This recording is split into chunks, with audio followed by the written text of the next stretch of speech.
Rude Nation, April 10th, 10th of the month. Time for another edition of the RudeBoyz Top 10. It's WrestleMania season, baby. Woo. WrestleMania, baby. Woo! And we've been doing quite a number of WrestleMania and WrestleMania affiliated episodes of the podcast. Tommy, this idea we were going to do, we've done it already, but we've tweaked it. So what is this top 10 for April 10th? Top 10 matches in the past 5 years. So that is from 2020 to 2025. Correct, yes. So. WrestleMania matches specifically. Yes. It's WrestleMania season, baby, woo. Yes. So these are... And this was also during the era of the 2-day WrestleManias. So we have a decent amount to pick from. You know what I mean? So what do we got? And this is in no particular order, except for... You know what? I want to give an honorable mention real fast. Hulk Hogan versus Andre the Giant. I was told by my girlfriend to... That makes no sense for this subject. Listen. That was like 50 years ago. I get that. It's still a incredible match. Is it? It's a iconic match. It's iconic. Yeah. I wouldn't say it's incredible. I think the wrong guy won. Andre should have gone over, brother. But I didn't know we were doing honorable mentions. I would have came up with a couple. You want to give us an honorable mention? I wasn't prepared. All right, good. So what do we got on? Sprung that on me, so thanks for that. So what do we got on? And you were going to say I was going to look like a fool. So what do we got on our RudeBoyz Top 10 WrestleMania matches of the past 5 years? All right, Doink, I'll start. No, I said Doink. Yeah. Because you're a clown. Okay. That was like a boink. Bianca Belair versus Io Sky versus Rhea Ripley. This was WrestleMania 41. Yes, 41. This was the opener of night 2. Sorry. I'm with you, Tom. We're vibing, brother. I'm sorry. I'm there. Killer triple threat. Yes. Killer women's match. Killer of fingers. Yeah, it's unfortunate, yeah. We're actually watching WrestleMania 39, Bianca vs. Asuka. Yes. Yeah, man. Incredible talent, don't get me wrong. Yeah. Also, all 3 women in that ring, incredible talents. Oh, yeah. And they crushed it, you know what I mean? I would probably say that was, honestly, match of the night. Match of the night for night 2, yes. I will agree with you there. Yeah. And it started off strong. Yeah. I love a good triple... When a triple threat is done well...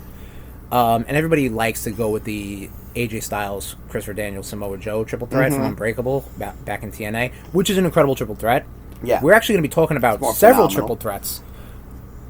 We're actually going to be talking about several triple threats, which really do good. They do good. Yeah. So, Me speak pretty one day. They yeah. So this was a I remember starting off night 2 of WrestleMania 41, and it was like, holy shit, that fucking they killed it, man. Yeah. If you're not, and they say if you're not last, you better be first, and those ladies killed it. Yeah, it was like, wow, they set the tone for the card, and it was like, all right, downhill from there. I don't really remember the card off the top of my head, but I feel like the card itself was pretty good, but that was definitely match of the night.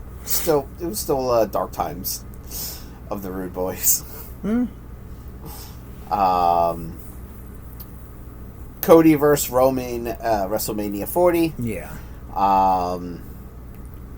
Really, like, just he finished his story. Finally finished the story. Yeah. I'm a sucker for good run-ins.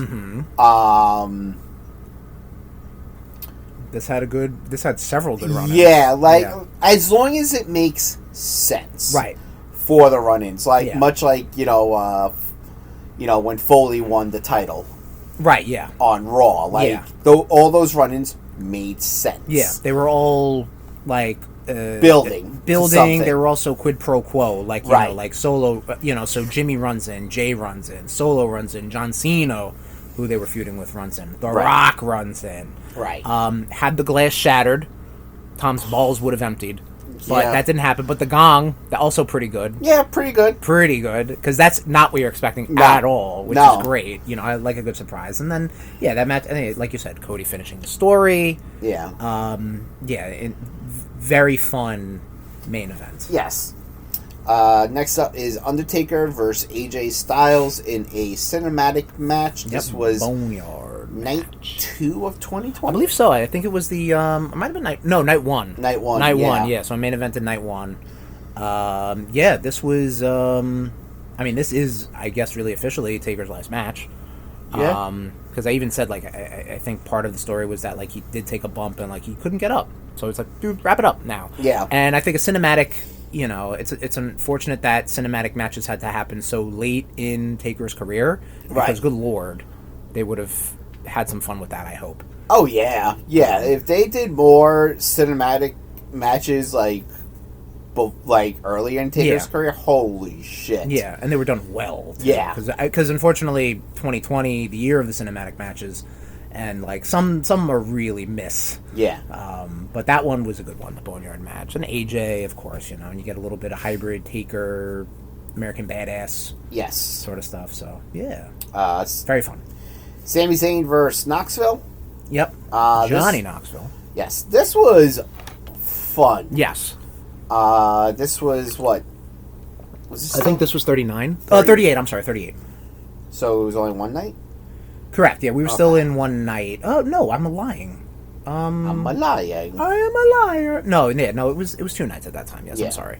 So maybe it was 38. It was 38, 100%. Because we're watching 39 right now. Yes. This was fun, like, because you had the Jackass guys involved, the Giant Hand, mouse traps. Yeah. You had there was one botched bit where I think it was like a mechanism that would kick people in the dick. Yeah. And I think it was not going off well, but Sammy made it work, you know what I mean? Like, he knew, he was like, this is fucking up, so I gotta do something. You know, I think outside of a few hiccups like that, because again, Johnny Knoxville, stuntman, actor, yeah, you know, not a professional wrestler. Correct, yeah, but I mean, there's a certain amount of, like, you know, it's a different vibe. Yeah. Not that I know anything about any of that, but, you know, I can, outside looking in. But they made it work, man. Next up is Drew McIntyre versus Brock Lesnar in 2020. Yes. This comes off of Drew McIntyre winning the 2020 Royal Rumble. Then the world shut down. He won his title, unfortunately, in front of an empty arena. Yep. But still, a very good call. Putting the title on Drew over Brock, especially in that time period of WWE. Yeah, correct. I think, and it is unfortunate the world did what it did. And Drew winning the belt in front of a crowd. Right. At that time period. Don't get me wrong, he has since, but... yeah, that would have been an incredible experience. And yeah, the 2020 WrestleMania is marred by, you know, obviously the global pandemic. But. Right. Thanks, Trump.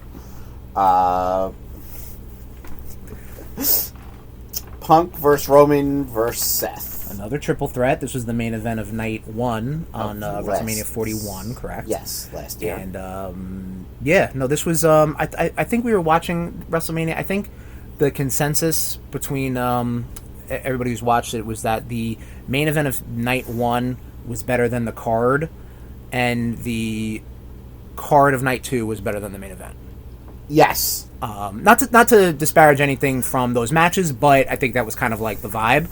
And the triple threat between Punk, Roman, and Rollins was the best thing on night 1. Oh, absolutely. Yeah. I think they brought a lot of good story, you know? Yeah. Like, I mean, from this whole bloodline, even from the Shield breakup, even from the Shield coming in to the Shield breaking up to the bloodline, like, they were able to kind of, like, weave this narrative into this triple threat main event. Yeah. And have Paul Heyman, Paul Heyman on a pole match, basically. Yeah. Like, who's he gonna side with? And he sided with Seth. He sided with Seth Rollins, and that's worked out pretty well, hasn't it, everybody? Yeah. Yay! Next up is Austin versus Owens. Mm-hmm. Yeah, I've had to watch 38. this. I've had to watch this match a few times. Understood. Yeah. It was a fucking. I mean, that's Tom. if you were ever going to get Austin back in the ring again, it was going to be with Kevin Owens. Well, I mean, I've had the first time I had the rewatches because I had to remember it. Right, understood. Yeah, those were the long WrestleMania matches, nights. Yeah. Fucking. Just Austin looked great in that match. Oh yeah, it was a brawl, which is how you book Austin. Yeah, especially coming back from so long. You're not going to put him in a fucking technical showcase. You're going to put him in a match where he's going to just run around. You're going to put him in with a brawler. Exactly. Yeah, and a very competent person like Kevin Owens who will hide any sort of ring rust or anything like that. Yeah. Are we towards the end? No, we're not. No.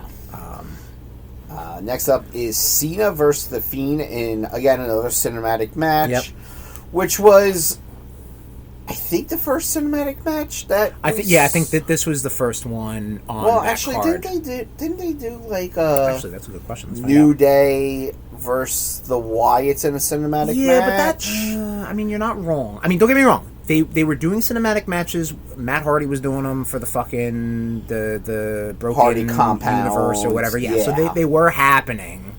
And yeah, you're right. I think when Matt Hardy came back to the WWE and he was teaming up with Bray Wyatt, like, they were doing stuff like that, 100%. Yeah. But as far as being like the match fully is shot like you would some sort of movie or a telenovela, that's what this was. Right, exactly. Did this happen before the Boneyard match? I don't recall. I'm going to be honest, and I'm going to not research it because I'm going to kind of skip over my shit. But I remember watching this when we had the Discord going on. Yes. And that was a fucking insane thing to watch with a bunch of guys just chatting in a chat room. Yeah, I mean, you had Cena in an NWO shirt. Yep. There's a whole bunch of shit, like, weird shit going on. It was fun. Oh, yeah. And the right guy won. Yeah. Bray going over Cena. Super Cena at that time. Yeah. But I think this was also the best thing to happen for them. Because The Fiend at that time and John Cena were not going to have a good match. To make it some sort of like meta narrative on sports entertainment and John Cena's career and Bray Wyatt's rise and fall and rise again. Yep. I think that was the best thing. Yeah, I agree. Come out of COVID. Shrug. The Usos versus Kevin Owens and Sami Zayn. The first time a tag team match is main evented a WrestleMania night since, I think, the first one. I can't think of any other tag team, but, I mean, what a story to do. Yeah. We just watched this match just to refresh our memories. Yes. It's a 25 super kick count we had. Yeah. And the Usos are a really good tag team. They're really in good. The WWE. Yeah. Like, they are a really good WWE tag team. Yep. And to be partnered up with Kevin Owens and Sami Zayn, again, bleeding over from the Bloodline storyline that has just been in the DNA of the WWE at that time. Incredible. And incredible booking, pacing, crowd reaction. Yeah? Yeah. Oh, yeah. I actually do have an honorable mention since we're doing that, apparently. Yep. Yeah, okay, go ahead. And it is within the confines of what we said this is. Sure, I understand.